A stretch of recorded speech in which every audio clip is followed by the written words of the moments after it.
Awesome. So, previously we were talking about, and I'll pull up Paint here.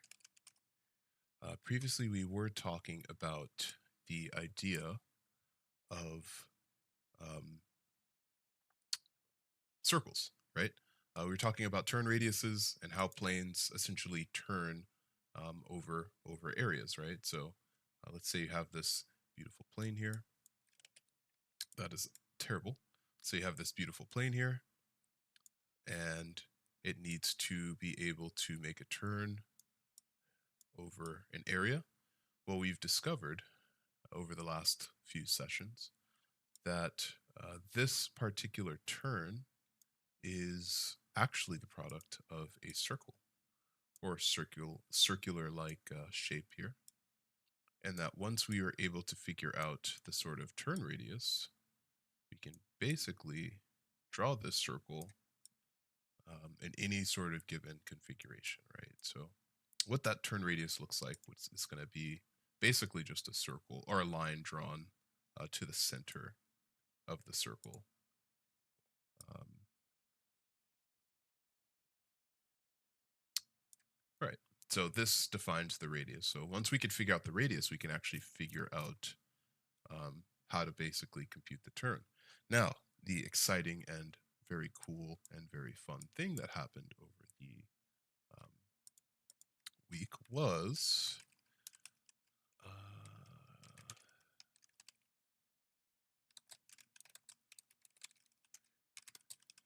okay,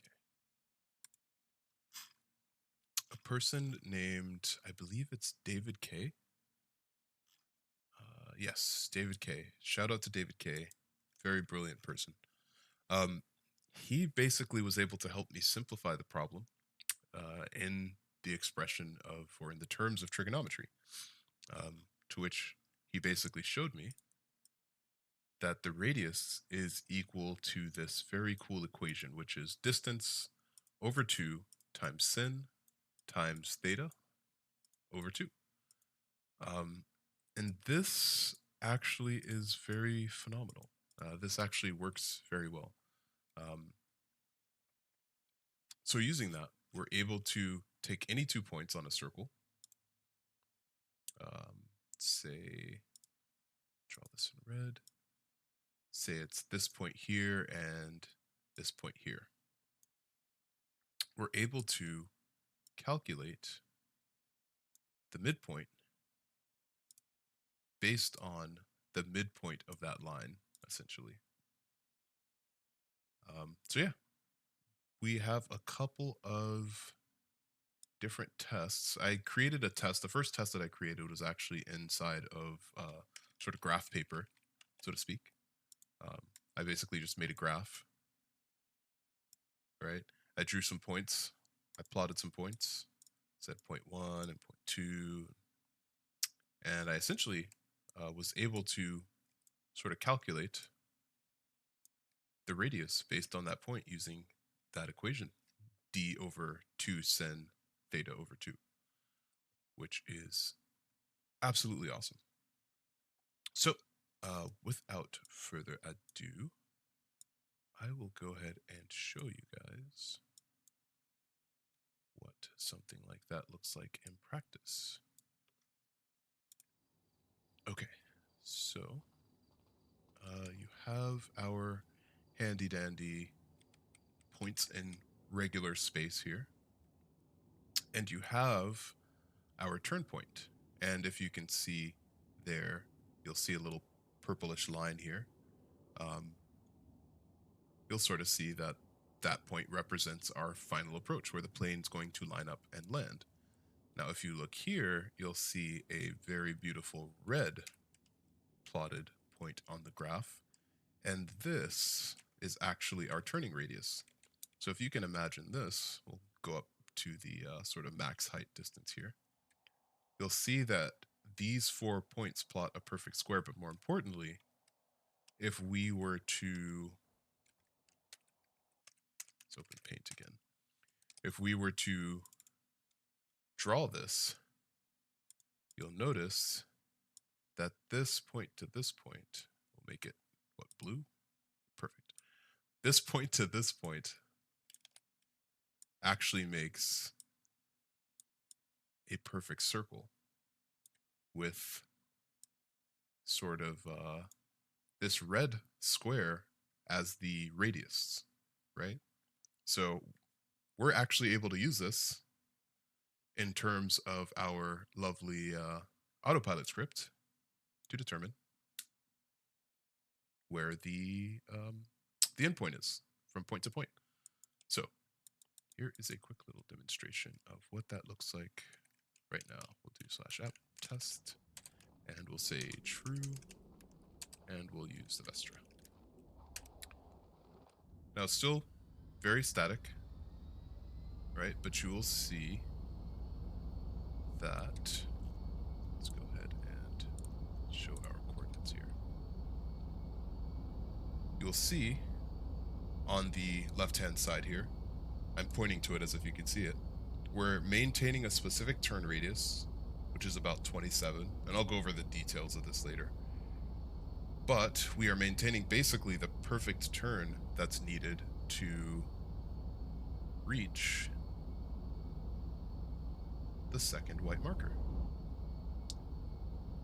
And if you notice even more so, when we look down, ignore the giant hole in the world, we look down, you'll see that there is a very distinct pink line that we are pretty much maintaining the course to.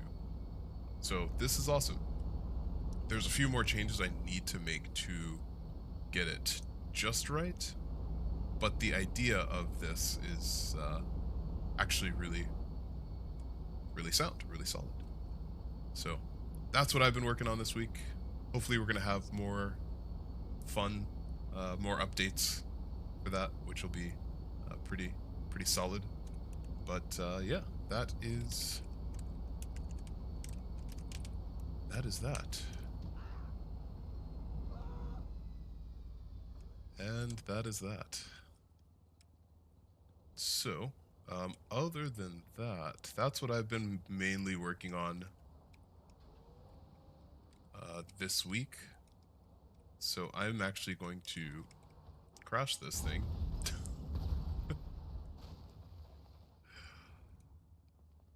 It's just a scratch. And yeah, we're basically going to, I'm going to do some adjustments to this live. But before that, I actually have some changes that I need to make to the ATR 72. So we're going to work on that in the meantime.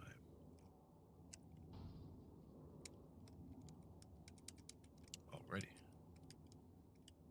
Sorry, hope you're not getting too disoriented. Also, I was told there's some special viewers here today. Shout out to you, wherever you are. Thanks for tuning in. We appreciate you. Hopefully you are learning something today. That sounded very bad, but hopefully you're enjoying the stream. Okay, so TR72, and I'm actually going to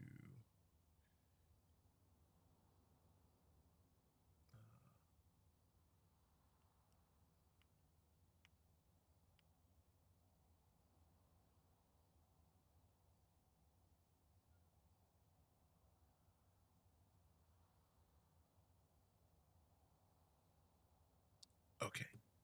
We are actually going to do some testing here, ATR72. For those of you that do not know, this lovely vehicle was made by our very own Recon. He is a very talented modder. He actually made this painstakingly beautiful vehicle by hand, including all of the knobs and the functionality. I'm just working on the handling. To which he said he wanted it a little bit more strong. So we're going to make some changes here.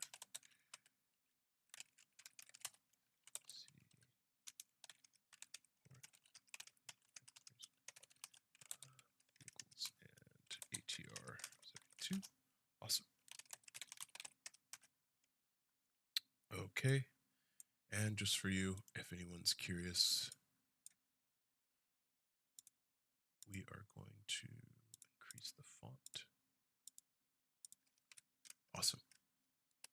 So he said he wanted, see if I can get the exact words from him.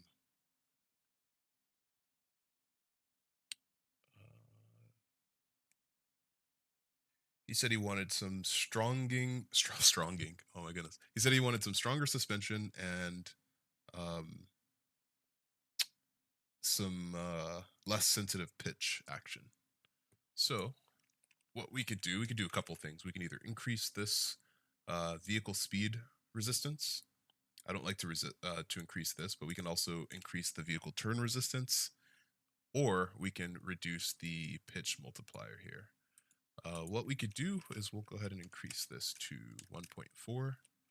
We will also reduce the pitch multiplier by a few, we'll say maybe from 46 down to 42.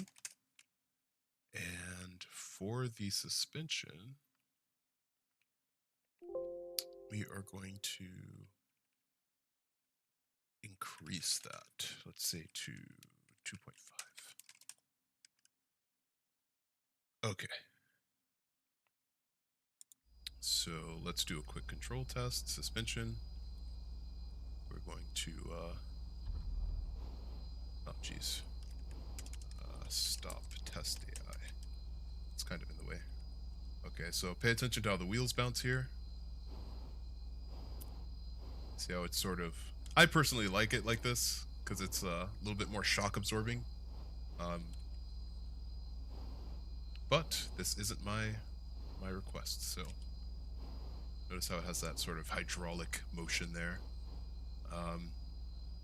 So let's also go in, take off and test the pitch as is.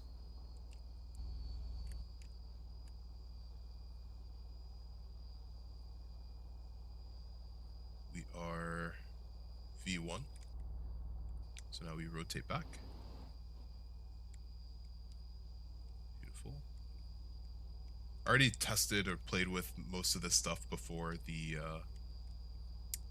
lift profile, the thrust response, the resting speed and the rolling speed, the descent rate when your gear is down, whatnot. But as I mentioned before, Recon likes his handling a little bit more crusty, so we're going to make it just a bit more crusty. So let's go ahead and teleport back. Oh, I don't have my teleport location saved, whatever.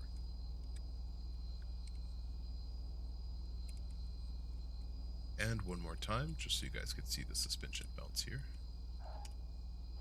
See that big bounce? Now we're going to restart it by spawning something else. Restart to ATR 72 and respawn it TR 72. So notice before it was super spongy. We just reset the value to 2.5, so let's see how it reacts. A lot stiffer. I don't know if you guys noticed that. It's more like it's a lot bouncier, but we can do a little bit better. The comp damp versus the rebound dampening versus, this is the comp damp is the compression dampening, and then the rebound damp is the rebound dampening, obviously.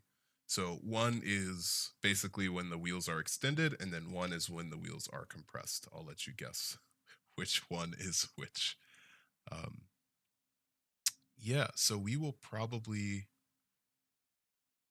I'm thinking we want to increase the rebound damp to maybe 35. Let's add 1, 2, 3. Say 1, 2, 3, 4. Perfect.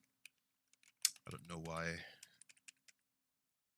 the values are set this low. Okay, so let's also reduce it a little bit, or increase it, I mean. We'll take it up to 3.0. All right, now let us go ahead and try it again. Restart the model. TR172. So now we'll see just how strong the suspension is. Still a little bit spongy. We want it to be less spongy. Let's see. Keep that suspension lower limit, suspension upper limit. Let's reduce the upper limit to 3. Rebound damp, we're going to reduce that down to maybe 2. And let's try it again. Start. Oh, got a couple more people coming in. Hello, welcome. I don't know, I'm waving as if you could see me. But yeah, we are doing some handling tests here, and then after that, we're going to go back to testing our autopilot script. On the side is a little script that I made that measures your performance in a turn. It's made for aircraft, but it measures any vehicle that you're in. The turn rate and turn radius equations are pulled from the Pilot's Handbook of Aeronautical Knowledge, the PHAC. And it is in chapter 5.28 or 5.3. I don't remember. You'll find it if you look for it, but it actually works in GTA. The physics that were made in this game were made realistic enough to where this stuff actually still applies, which is very cool. Okay, so let's go ahead and spawn in the ATR 72 once again. Let's see what we have here. Oh, it's much better. I think Recon will enjoy that. Still a bit spongy, so maybe we increase the suspension force to 4.5, and try it again. And this is really just trial and error of the different values. That's how I've learned how to create these sort of realistic handlings here. GR72. Anyone can do it. And you can do it too. Okay. A lot stronger. Maybe let's almost double it. Let's make it 8.5. See what it looks like at ridiculous tolerances. Okay. GR72. Oh, much better. Still very, very bouncy. So we're going to reduce the rebound damp from 2 to maybe 0.5 maybe. And suspension upper limit will reduce as well. And let's see what we have.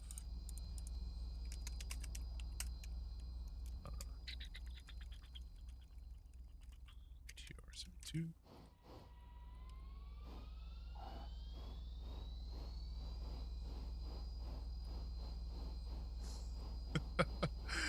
Oh, that's very bouncy. You gotta love that.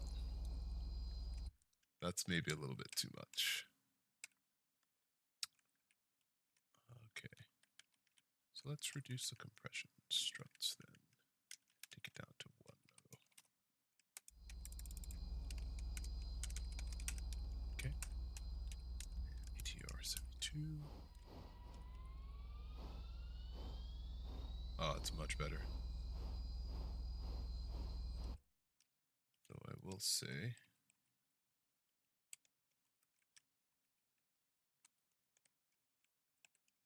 keep that 5, keep that 2. Yeah, we'll increase it. So 1.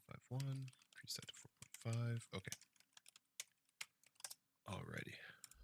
I should put the other screen in front so you guys can see that I'm not just making noise here. ATR72. Oh, perfect. Perfect. Okay. I think he will appreciate that. And now we will test the pitch as well. As mentioned, he wants crusty handling, so let's see about how crusty we can get this thing. We are at V1. Let's rotate. Woo. I think he'll like that, because I hate it. Oh, man. My thing is, this is a turboprop powered aircraft. It's supposed to be super light, super affected by the wind, super, you know, free, flowy, but that's just my interpretation of what an ATR-72 looks like in midair. it might handle different. The guy who's actually requesting this has some flight experience, so let me not tell him how to do his job. Plus, the customer's always right. Oh yeah, this is absolutely amazing. Thanks for breaking this down into understandable explanations. Oh, thank you. Thank you, favored 6007. Appreciate you appreciate you showing up and commenting. Cool.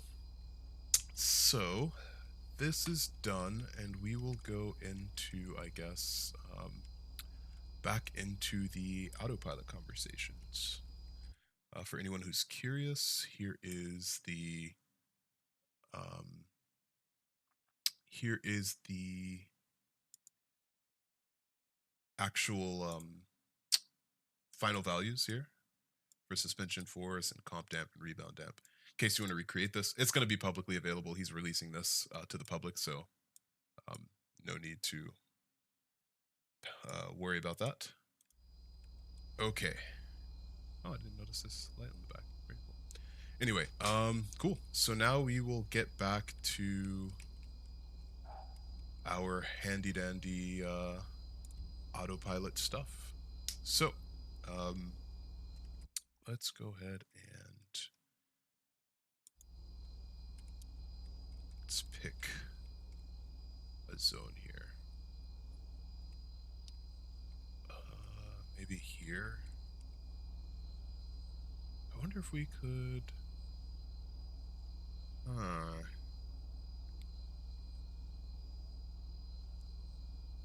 I wonder if we can figure that out.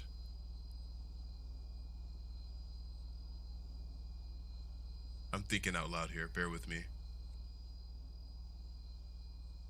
If every turn is just a circle with a radius, I wonder if we could reverse this.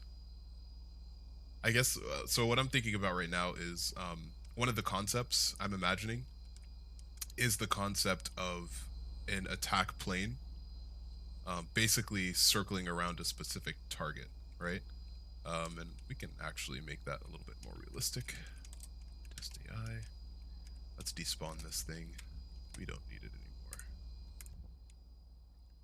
And let's say we have some sort of coordinate, some XYZ coordinate.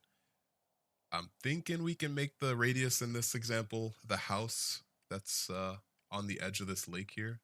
It's very nice, expensive looking, beautiful house, you know? So imagine you are, I guess, inside of an attack plane circling around this house. Let's say, what is it?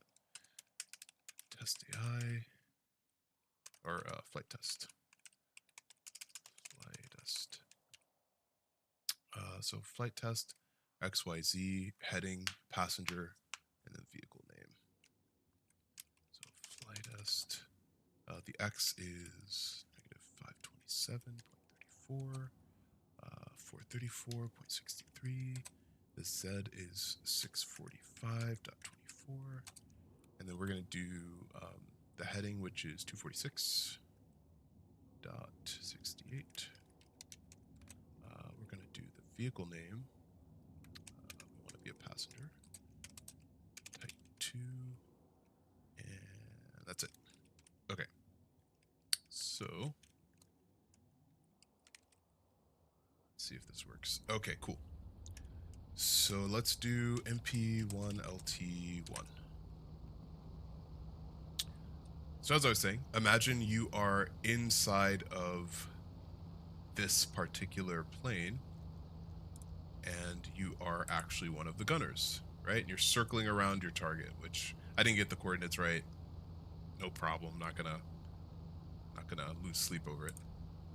But let's say you are a gunner inside of this seat, which we will cycle. Right. So let's say you're a gunner inside this seat. Well, the challenging thing is that you want the pilot to be able to make a turn such that they're always facing the midpoint, which in this case would be this house, and they're at a consistent sort of turn radius. So what I was thinking, and it's an idea I'll have to solve for a little bit later. What I was thinking is, I wonder if we could basically... Whoa, it's beautiful. Wonder if we can basically make a script that basically reverses the course, or reverses the goal of the turn, such that the radius is a target and the turn itself is the outcome, right?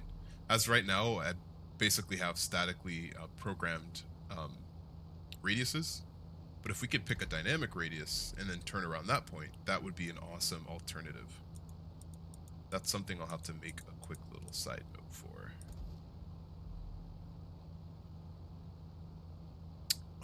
Also, this is something that once I start working on my military mil sim sort of module, this will be a very cool sort of feature. Imagine you're playing like maybe Cops and Robbers or something along those lines, and you think you're hidden inside of some sort of house, but then you look up and you see some plane circling around you, and it's firing, it's raining hellfire down on your current location. This would be very cool. Even if you're like playing as a single player, like this would be something that's awesome that it's like sort of programmed into the server. So that's something we're gonna work on as well. But yeah, I guess now we can go on to talk about the problems or the challenges, have you, with the sort of autopilot script, or at least the turning implementation that we have here. We'll let this guy sort of circle and do his job. It's so cool. It's beautiful.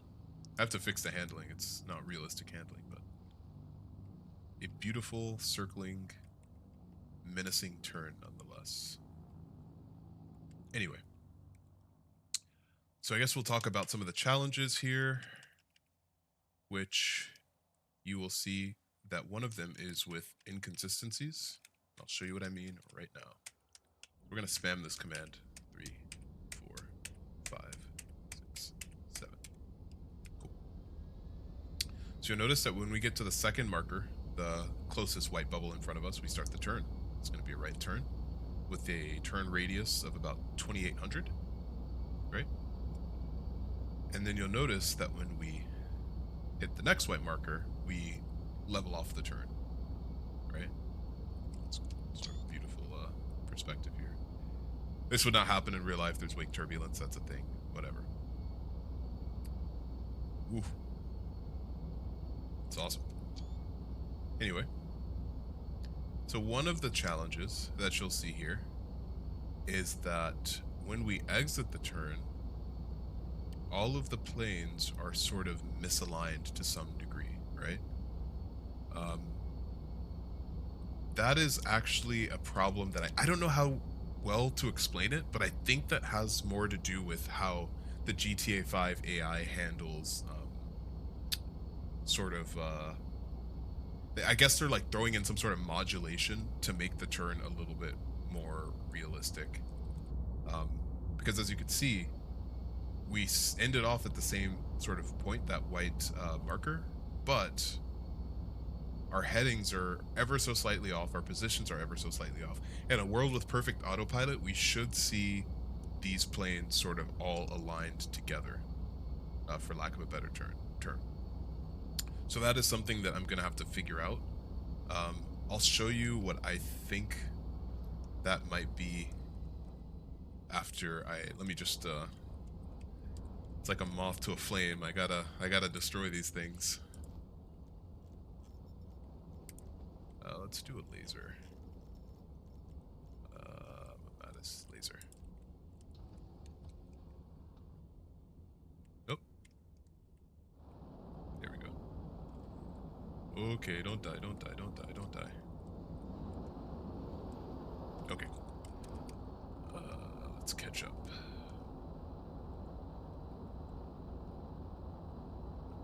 I also made a side note to fix the length of the gun that fires inside the Titan 2, so that way it could fire on vehicles in the ground.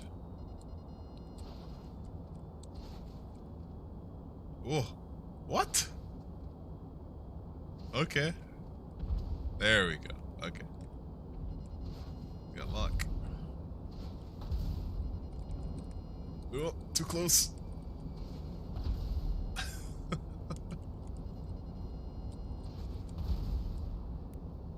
It's very satisfying, I will say. Also, once again, wake turbulence. But whatever.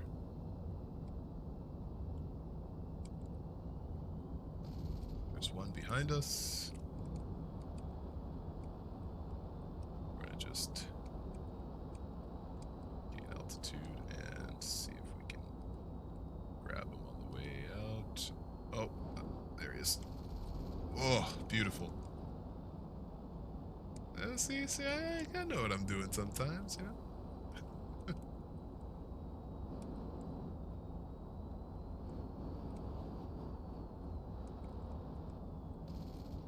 Oh, he's already going down. Good night. And good riddance. Cool. Alrighty. So that's that. I'm going to eject, and we're going to pull out the Vestra one more time on this particular little script here. So what I wanted to show you was watch what happens when we start making the turn. You'll notice that there's a bit of like jerking happening. So you see that? That bit of indecisiveness, I'll say. And even more so, look at the turn radius on the bottom, the smallest value on the bottom. 27, 27,200, or 2720, 2710, 2730, 2740. So there's like a weird sort of inconsistency happening while he's turning. That's both in the turn, during the turn, and after the turn. So we're gonna have to figure out a way to sort of fix that. I'm not sure how we could do such a thing, but we will work on that. Also alignment, right? So if I'm looking straight down, you'll see that the final approach marker, or the little purple line, is a little bit off to the right. We need to correct so that we're always nose first, sort of like more like this, right? We have to correct it so that that's the case. So that's something that I have to figure out some logic for, but with the help of David K, that formula is actually going to help go a long way. So very cool. That's about it. I haven't made really much other changes.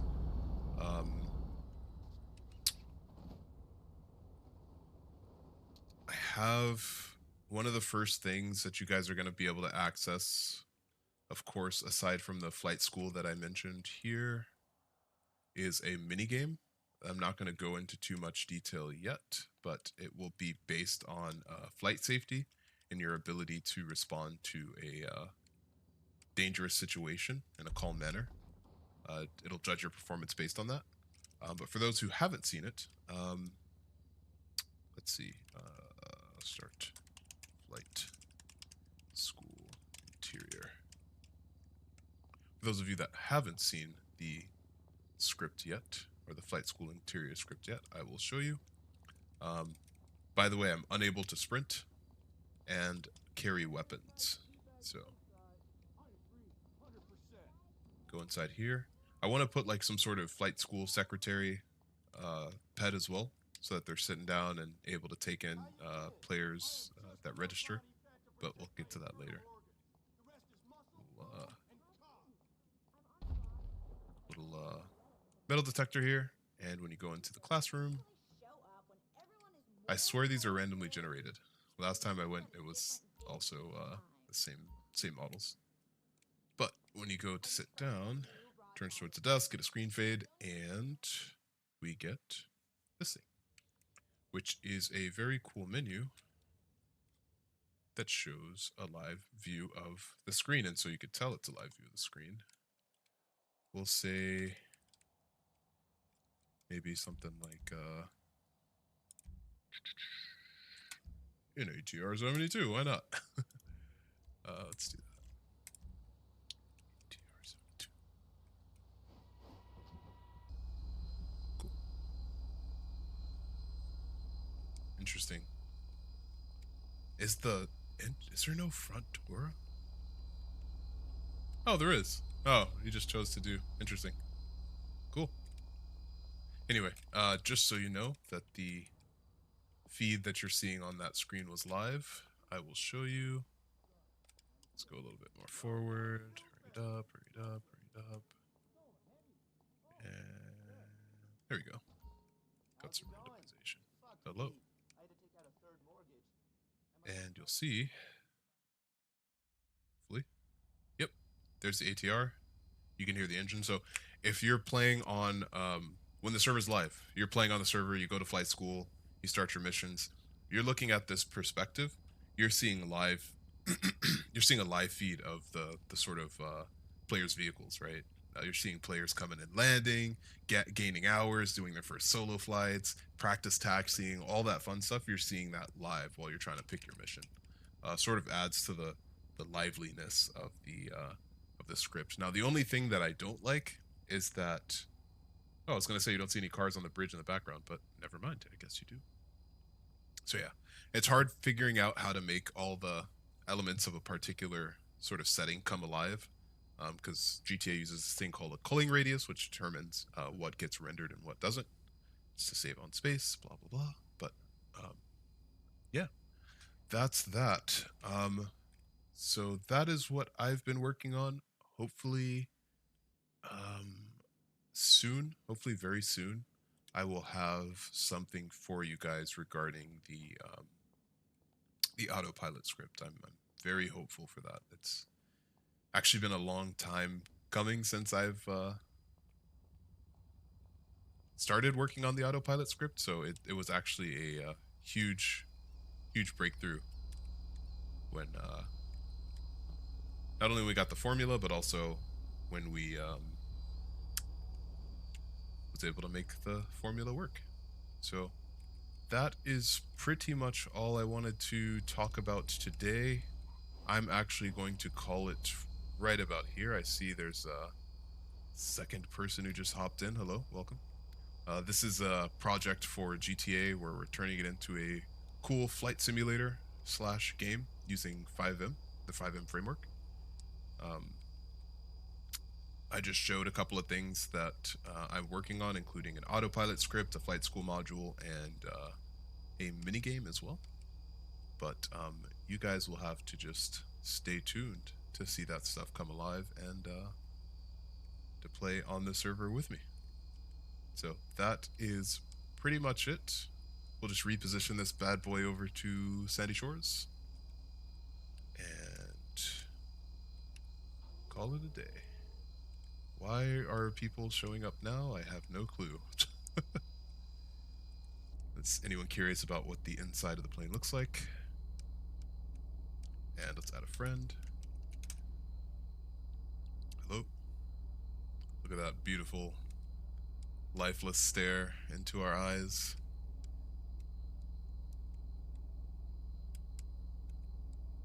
Ready?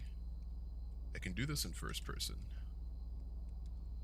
I've been doing this so much, I've gained an intuition. Alrighty. Cool. Alright, so that's pretty much it. Thank you all for watching, and as always, I will see you in the skies. Take care.